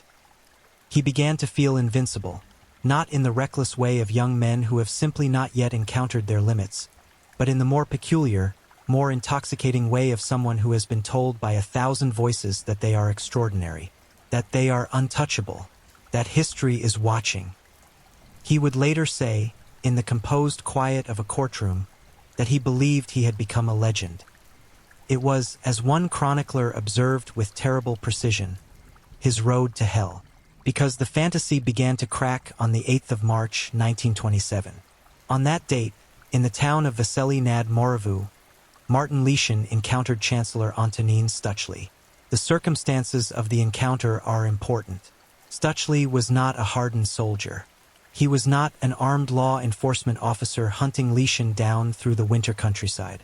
He was a civil servant, a chancellor, a man who pushed paper and kept records, who served the administrative machinery of local government. He was also, by the cruelest possible coincidence, a man who had recently married, whose wife was pregnant with their first child, who had every reason in the world to look forward to the future. Lieschen shot him twice. The shots rang out across the town with a sound that seemed to alter something in the atmosphere of Lieschen's public story. There was a particular horror attached to the shooting of Stuchley that the shooting of police officers had not quite generated. Perhaps because officers, however unjustly, are sometimes categorized by the public mind as participants in a conflict, as people who accepted a degree of danger with their badge. Stuchley was nothing of the sort. He was a civilian servant, an expectant father, a man whose only proximity to this darkness was the terrible misfortune of being present when Lieschen's paranoia and violence decided to express themselves. The songs stopped being sung. Not immediately, not overnight, but the public narrative shifted with a visible shudder. The Robin Hood fantasy, the gallant outlaw who robbed only the wealthy and never hurt the innocent, collapsed under the weight of what had happened in Vesely nad Moravou. People could not reconcile the image of the dashing fugitive with the man who had aimed a weapon at a chancellor's chest and pulled the trigger twice while the man's pregnant wife existed somewhere close by, unaware of what was happening. Lieschen, as if sensing the shift and responding to it with the logic of a man who had never truly understood human sympathy, kept moving. Military Chief Chvalevsky came next, shot down by Lieschen in an act of violence that added yet another rank, yet another uniform, yet another family shattered by grief, to the growing tally behind him. The authorities, by this point, had assembled something approaching a coordinated pursuit. Armed soldiers joined gendarmes in the field. The landscape was being searched in ways it had never been searched before. The reward notice was still circulating. The net was tightening. Near Pulsavis, the net came close enough to draw blood. Lieschen was wounded in a confrontation with armed pursuers. The details of exactly how the wound was sustained are somewhat murky. These things always are, in the fog of a running firefight in the Moravian countryside, with multiple people firing and moving and the truth fragmenting across the testimonies of everyone involved. What is certain is that Lieschen took a wound that would have stopped most men. A hole in the body, the shock of impact, the warmth of blood moving through layers of winter clothing. He was diseased, underfed, exhausted from weeks of constant motion. By any reasonable physical accounting, he should have gone down there in the fields near Polsavis and let them take him. He did not go down. He ran. He ran through the pain and through the blood and through whatever cold reserves of will he had been drawing on for months, and he disappeared once again into the Moravian landscape that had been hiding him, and the men who had fired the shots and watched him stagger stood in the cold and could not quite believe what they had seen.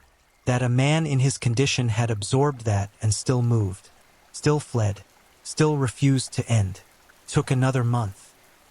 On the 23rd of April, 1927, in the northern Moravian town of Novi Bohumín, two civil police officers named Haller and Kaluza encountered a young man whose description matched the name on every wanted poster plastered across the region. The encounter was tense. Two men approaching another man who had proved, repeatedly and lethally, his willingness to shoot anyone who came too close without the right words on their lips. But the officers moved carefully. They moved intelligently.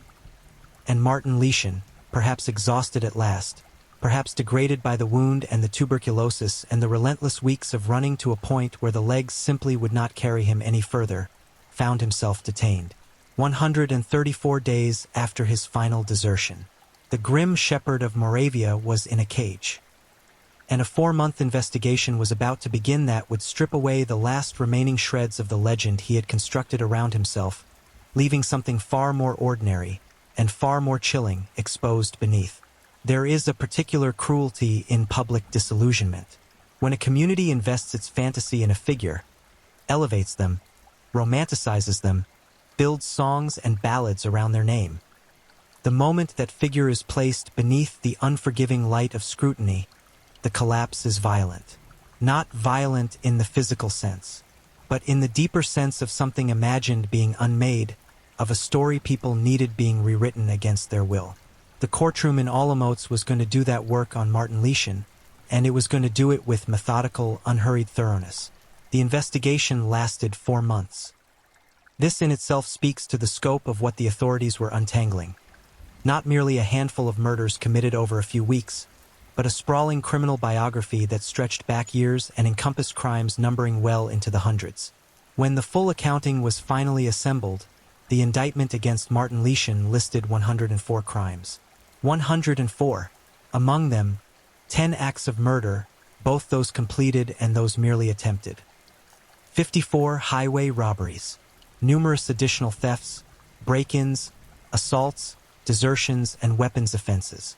A criminal career that, measured against the brevity of his life and the relative smallness of the territory in which he operated, was staggering in its density. The trial itself lasted 6 days. 6 days for a jury, a judge, and a packed courtroom of observers to wade through the evidence of what one young man from Uherski Ostro had managed to do to the peace of Moravia in the span of a few terrible months. What emerged in that courtroom was not the figure the newspapers had celebrated. The legend, examined up close, was thin as smoke. The brilliant safebreaker, the man whose technical mastery of locks and mechanisms had fueled popular imagination, turned out to be something far more modest. Investigators who had studied his crime scenes reported that the safes Leschen targeted were uniformly antique, heavy, obsolete models manufactured in the mid-1800s, the kind of equipment that any reasonably experienced criminal could defeat with basic tools and patience. There was nothing elegant about it. There was no mastercraft. There was a sick young man coughing blood into a wet cloth, crouched over an old safe in the dark, hoping his diseased lungs would hold out long enough to finish the job. The wet cloth kept appearing at the crime scenes. Leschen's tuberculosis, advancing through his lungs with the steady persistence of something that has decided it will win, made him cough with a frequency and violence that he could not entirely control. He devised a crude solution. A wet scarf pressed against his mouth to muffle the coughing, to absorb the blood and the phlegm, to contain the evidence of his failing body. He would then, in his haste to exit, leave the scarf behind. The same cloth that was supposed to hide his infirmity instead became one of the more reliable signatures he left at crime scenes. A detail both pathetic and chilling, the mark of a man whose own body was betraying him even as he moved through the world taking other lives. The judge's questions revealed more gaps. When asked to account for specific events, Leeshan's answers fell into a pattern. "I don't remember," again and again, for incidents where one might have expected either proud confession or vigorous denial, there was simply blankness.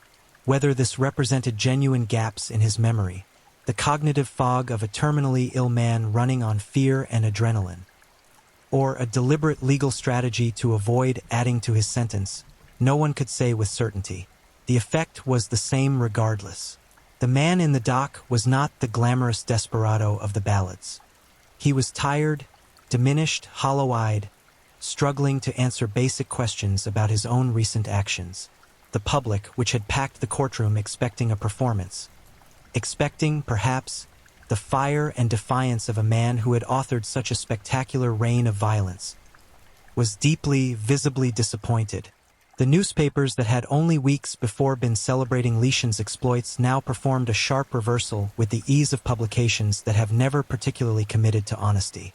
"Leeshan is not the man we thought him to be," one paper declared, apparently without any awareness of how that statement reflected on the paper itself, which had, after all, been the primary architect of the fantasy now being so loudly disclaimed.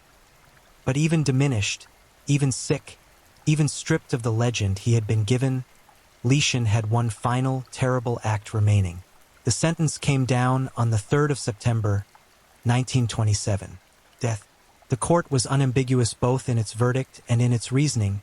Leeshan killed not out of passion, not out of ideology, not out of any complex social grievance that might have been addressed by something other than the noose.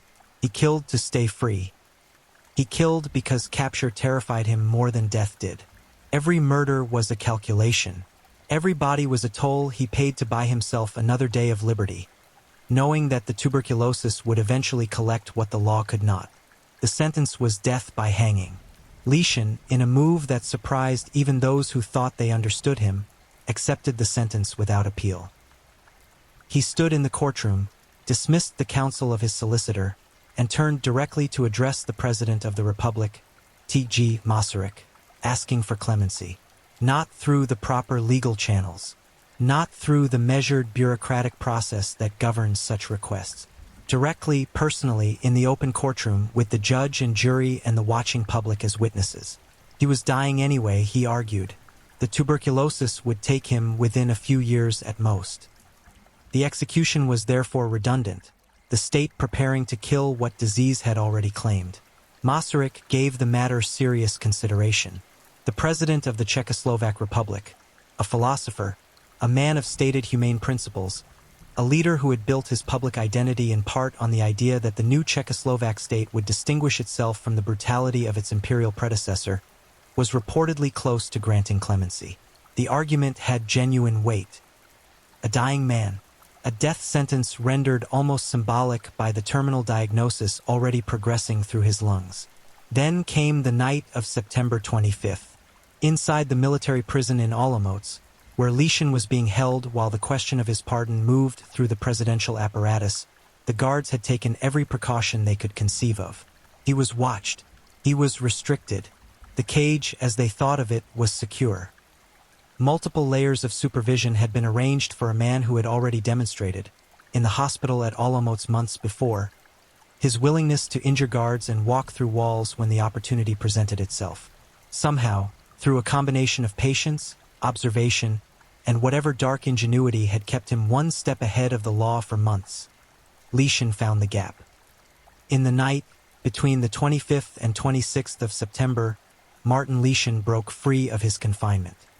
He moved through the darkness of the prison corridors with a knowledge of its rhythms and patterns that suggested he had been studying this for some time, waiting, watching, measuring the intervals between checks, calculating the moment when freedom was briefly, tantalizingly possible. He found a weapon. The weapon found a man, a 20-year-old prison warden. Young, not far from being a boy himself, someone doing his job in the middle of the night in a place that was supposed to be safe, came within range of Martin Leeshan's desperation. More than 100 shots were fired in the chaos that erupted through the prison corridors. When the noise finally died and the smoke cleared and the guards had forced Leeshan back into confinement, the 20-year-old warden was dead. Shot. Killed in the night by a condemned man whose clemency petition was sitting, at that very moment, on the desk of the President of the Republic. The last killing. The petition was withdrawn. Masaryk, whatever his personal feelings about capital punishment and the mercy that might have been shown to a dying man, could not in good conscience extend grace to someone who had used the period of that grace to reach through the bars and take another life. The refusal was formal, final, and swift.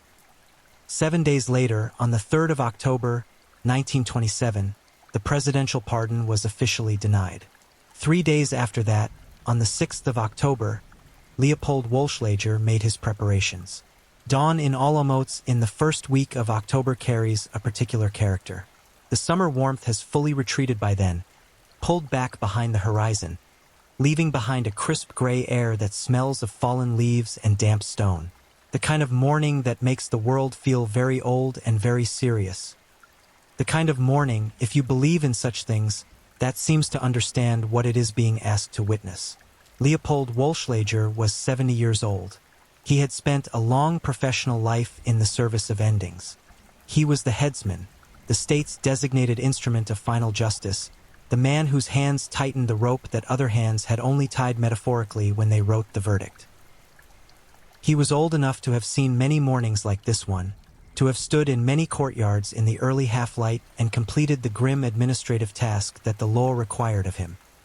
He had not, perhaps, expected that this morning would be his last professional act, that the young man whose neck he would fit into the noose would be the final chapter of his long career. But that is how these things so often arrange themselves. The last act arriving not with fanfare but with the same gray, quiet efficiency as all the acts before it. Martin Lieschen was brought into the courtyard of the Olomouc military prison at 6 o'clock in the morning. He was 26 years old. He was coughing. The tuberculosis that had accompanied him through his entire criminal career, rattling in his chest during the cracked safes, erupting through the wet cloth pressed against his lips at crime scenes, weakening his body even as his violence remained frightfully intact, was still with him, still advancing, still doing the patient interior work it had always been doing. He would not have many more years regardless. Perhaps that knowledge informed what came next, as Leopold Wolschlager adjusted the noose around his neck. The old headsman's practiced hands moving with the efficiency of long experience, Lieschen spoke. His last words were not a prayer. They were not an apology. They were not the quiet, private reckoning of a man settling accounts with whatever power he believed governed the afterlife. They were theatrical, savage, and deeply strange. In an hour, Lieschen announced to the assembled witnesses, his voice carrying across the stone courtyard with a clarity that belied the damaged lungs beneath it. The devil will be cleaning the chimney with my body. I'll make a good broom for him. The noose tightened. The morning absorbed the sound. And Martin Lieschen, born on the eve of All Saints' Day, raised in a reformatory, abandoned by every structure society might have offered him, armed by his own desperation and the tuberculosis that was eating him alive, and responsible for a trail of bodies stretching across the Moravian countryside, was gone. It was, by dark irony, also the last execution ever conducted by Leopold Wolschlager, the old headsman's final professional act. 2 careers ending on the same morning in the same courtyard in the October half-light. He was accused of killing 10 people. 10 men whose names deserve to be remembered in any accounting of this story, not as statistics, not as the abstract numerical tally that transforms human tragedy into manageable data, but as individuals. Rudolf Hanek, the municipal officer who walked toward a dark building in Slavkov, Ubrna on the 19th of January, 1927, and was shot 4 times for doing his job. František Marsik, the guard at the Grafini in Jalava who stood between Lieschen and whatever he wanted beyond that door. Chancellor Antonin Stuchley, a civil servant, an expectant father, a man whose only crime was presence and proximity, shot twice in Vesely nad Moravu. Military Chief Chvalovsky brought down in the violence that followed. The gendarme on the train, who recognized a wanted man and was shot multiple times in a moving carriage before Lieschen leapt into the frozen countryside. The 20-year-old prison warden, perhaps the most heartbreaking of all, whose name is not always listed in the primary accounts, but whose death in the corridor of the Olomouc military prison was the act that sealed Lieschen's fate absolutely. And beyond these named dead, others, victims whose stories are compressed into the judicial language of attempted murder and assault, who survived by margins that owe more to luck than to anything Lesion intended. 10 confirmed deaths, 54 highway robberies, 104 charges in total. The newspapers that had written the ballads struggled with the story they were now obligated to tell. There was a particular intellectual discomfort in the transition from celebrating a man to reporting his execution, in acknowledging, now that he was safely dead, the full arithmetic of the harm he had caused. Some publications managed this transition more gracefully than others. Some essentially pretended the previous coverage had not occurred, pivoting with the practiced ease of organs that have always understood public taste more fluently than public truth. But the songs lingered. That is the truly disturbing element of the Martin Lesion story, the part that refuses to resolve neatly into a lesson about justice served or the wages of violence. Even after the execution, even after the trial had stripped the legend to its ugly reality, even after the newspapers had reversed their positions and declared themselves disappointed in the man they had helped to mythologize, the organ grinders were still playing the ballads. People were still humming the melodies. The romantic image, the masked fugitive leaping from trains, the dashing outlaw who outsmarts the law, the dangerous young man made larger by his refusal to be contained, had a momentum that the truth could not fully arrest. The legend outlived the man. 6 years after Lesion's body came down from the rope, a man named František Andras was walking the same Moravian roads with violence in his hands and the name Lesion on his lips. Andras had absorbed the myth and decided to claim its inheritance. He described himself publicly as Lesion's heir. He declared that he would surpass what Lesion had done, that his violence would exceed his predecessors, that the name he made for himself would be darker and more terrible than the name that had already inspired ballads and newspaper columns and public obsession. He managed to kill 2 gendarmes before his own companions, 2 brothers named Gerspitzer, who had apparently concluded that proximity to a man with Andras' ambitions was simply too dangerous, killed him out of fear. The brothers were arrested, tried, and sentenced to death in turn.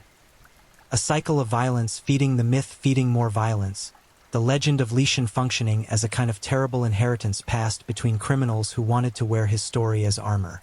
What does the life of Martin Lesion mean? What does it teach, if teaching is even the right frame for examining something this dark? Teaches nothing comfortable. It offers no clean moral, no tidy conclusion where justice, fully served, closes the wound. What it offers instead is a portrait, drawn in very sharp, very cold lines, of what happens when a human being is failed early enough and thoroughly enough that the only language they develop for navigating the world is violence. It does not excuse the violence. Let that be perfectly clear. The men who died at Lesion's hands were not abstractions. Rudolf Hanuck was a person. So was František Maršík. So was the 20-year-old prison warden, whose death in that night-dark corridor was the final, terrible proof that some people cannot be saved. Not because they do not deserve saving, but because the machine that might have saved them was never assembled, never directed toward them, never arrived in time. Lesion knew what he was. In the clarity of the courtroom, stripped of the legend, faced with the actual record of his actual actions, he demonstrated a kind of stark self-awareness that is perhaps the most unsettling thing about him. He was not deluded about his crimes. He was not confused about what he had done or why. He killed to stay free. He accepted death without appeal when it came. He made a dark joke about the devil and the chimney and his own body, and then he walked into the noose. What the world made of him, the romance, the ballads, the Robin Hood projection, was entirely its own construction. The man beneath it was something simpler and more frightening. A child nobody wanted, who grew into a man nobody could stop, who died on a gray October morning in a prison courtyard with more self-possession than anyone around him expected. Leopold Wohlschlager retired after that morning. He had hung his last. The organ grinders kept singing.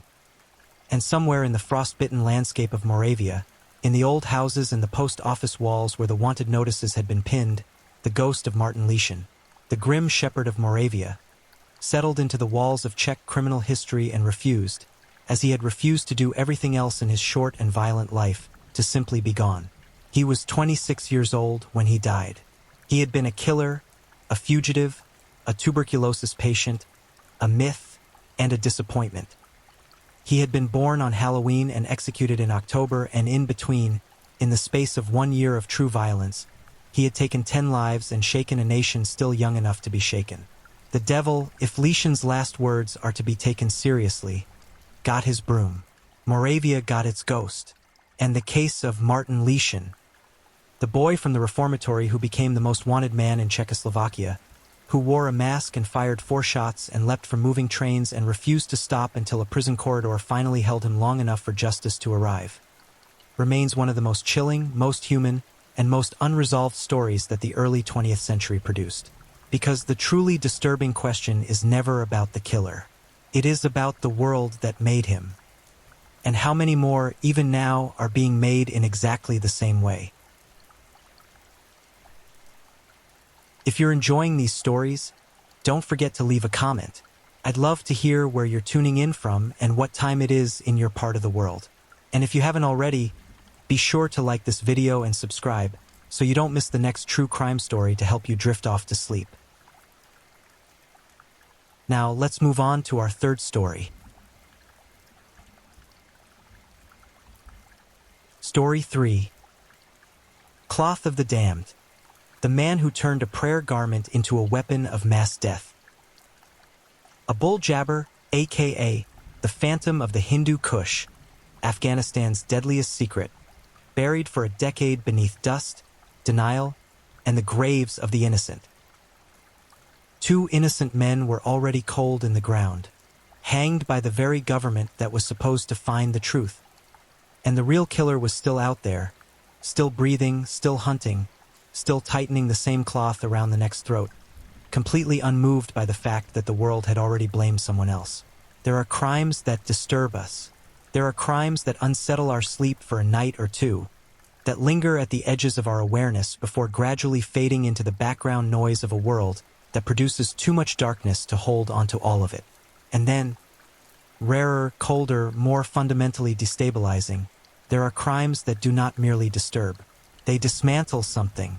They reach into the part of you that believes human society has guardrails, that believes predators eventually surface, that believes justice is slow but arrives, and they tear that belief out by its roots and leave nothing in its place but the raw, unguarded awareness that some monsters operate in perfect, uninterrupted freedom for years, decades, while the world buries the wrong people and calls the case closed. Abul Jabbar was that kind of monster. He moved through the ancient streets of Kabul province with the ease of a man who had never once been made to feel afraid of consequence.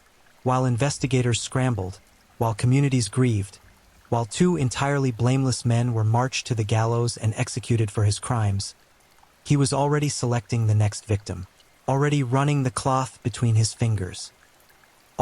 Suffocation, assault, the slow and merciless extinguishing of everything they were and everything they might have become.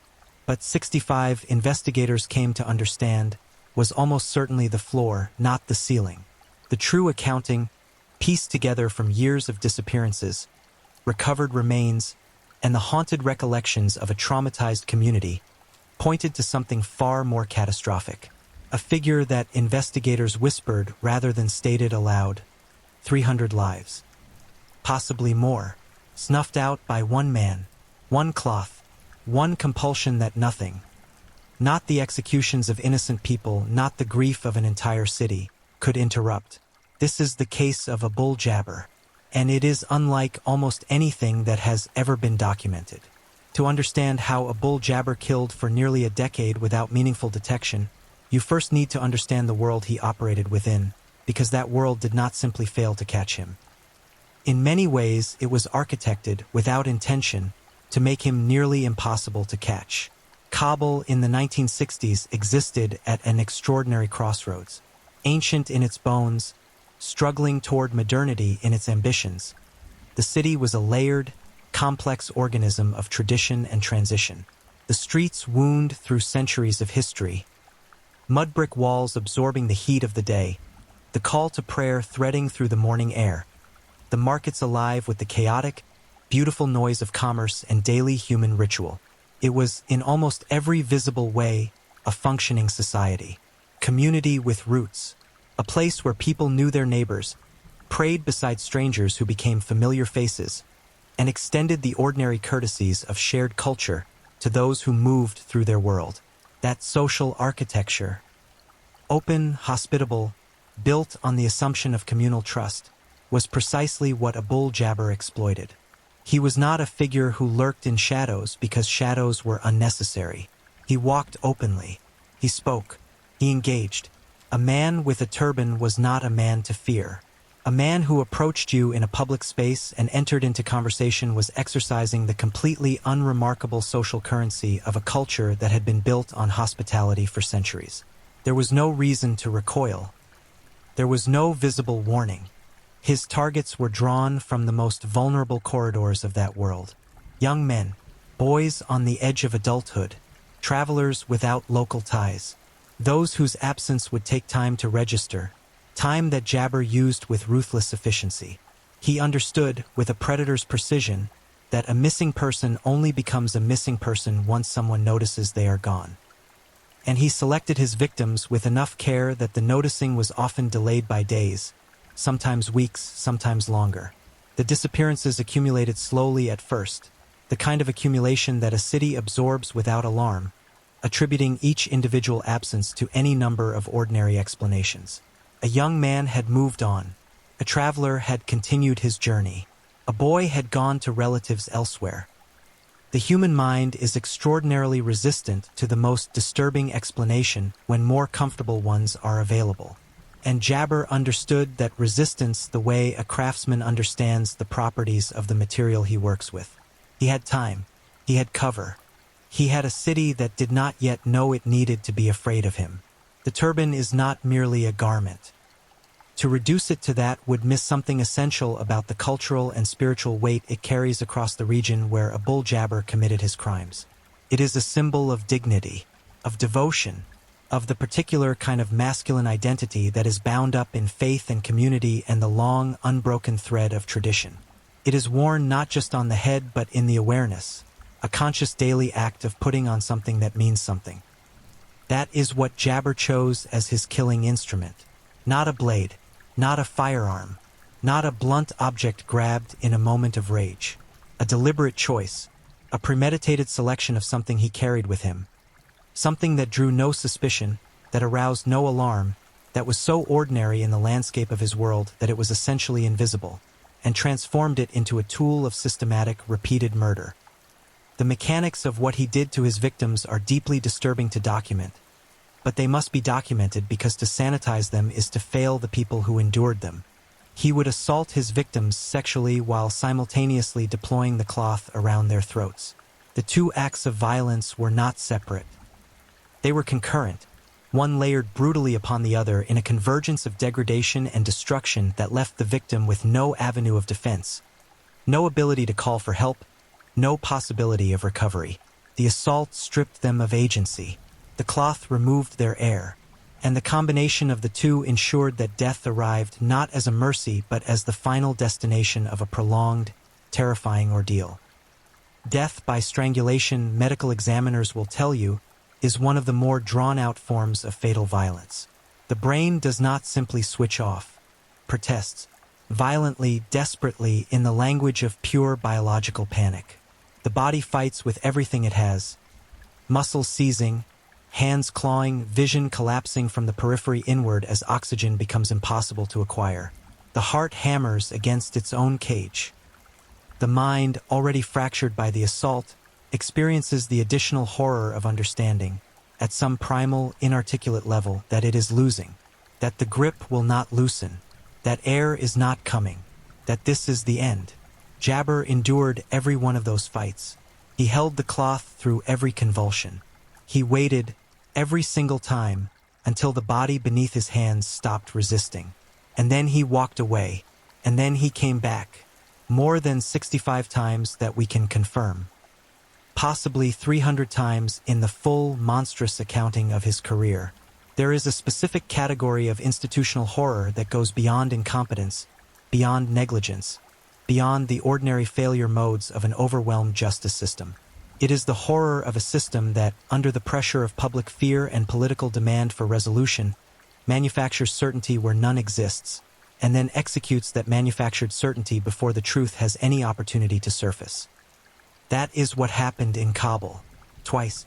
As the bodies accumulated and the community's dread deepened, Afghan authorities faced the particular anguish of a population that demanded answers and a case that refused to provide clean ones. The pressure to produce a perpetrator, to give the city something to point at, something to condemn, something to hang, was enormous. And in that pressure, the investigation bent in the direction of two men who were, in the fullest and most legally complete sense of the word, innocent. History has not preserved their names in the way it should. The machinery of a case this size tends to center on its perpetrator, the man whose crimes define the narrative, while the individuals crushed by the failure to identify that perpetrator earlier are absorbed into the background. But those two men deserve to be centered here, because what happened to them was not a footnote. It was a second crime, committed by institutions, sanctioned by process, made irreversible by rope. They were investigated. They were charged. Evidence, almost certainly thin, almost certainly assembled with the kind of confirmation bias that afflicts any investigation that has already, consciously or not, decided who is guilty, was brought against them. And the courts, operating in the shadow of a community's grief and a government's need for closure, delivered verdicts that ended two lives. They were hanged, and Abul Jabbar, the actual architect of every disappearance, every body, every widow, every grieving mother, was not in a cell. He was outside. He was free. He was, by all available evidence, continuing.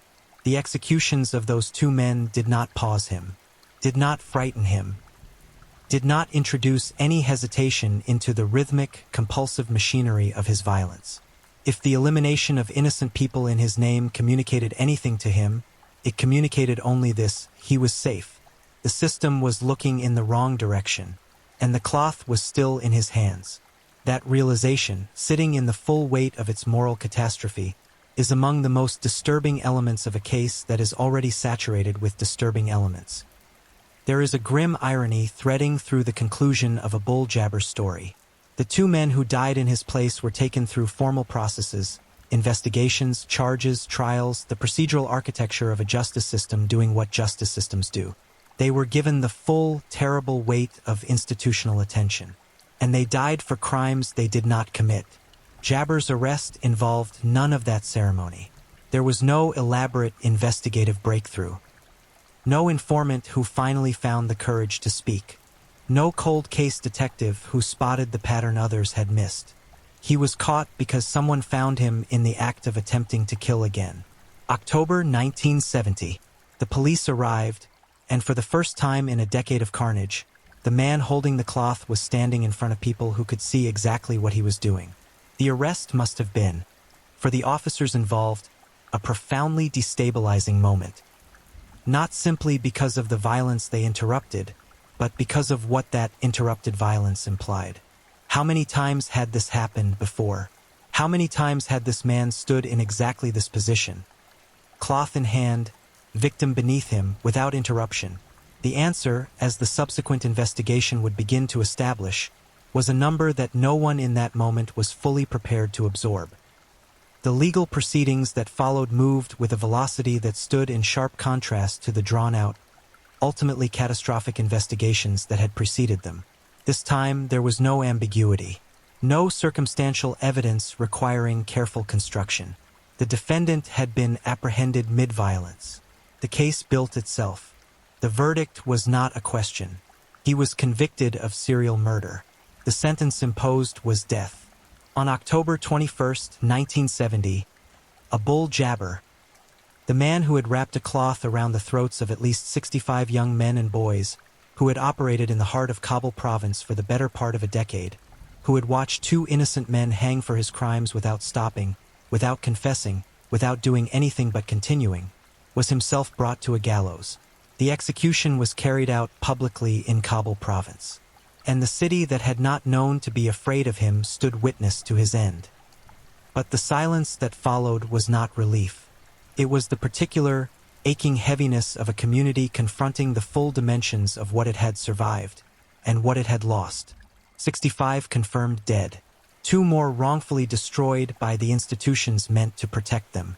Hundreds more, possibly, whose remains and records and names were scattered across a decade of unresolved darkness.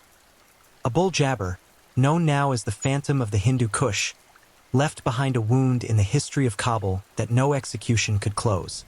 Because the real horror of this case was never simply that one man could kill this many people. The real horror was that a city let it happen without seeing it, and that, in its blindness, it added 2 more names to the toll of the dead. 2 names that should never have been there. 2 names that belong to Jabbar's legacy as surely as the 65 the courts confirmed. Because they, too, were his victims, just delivered by different hands.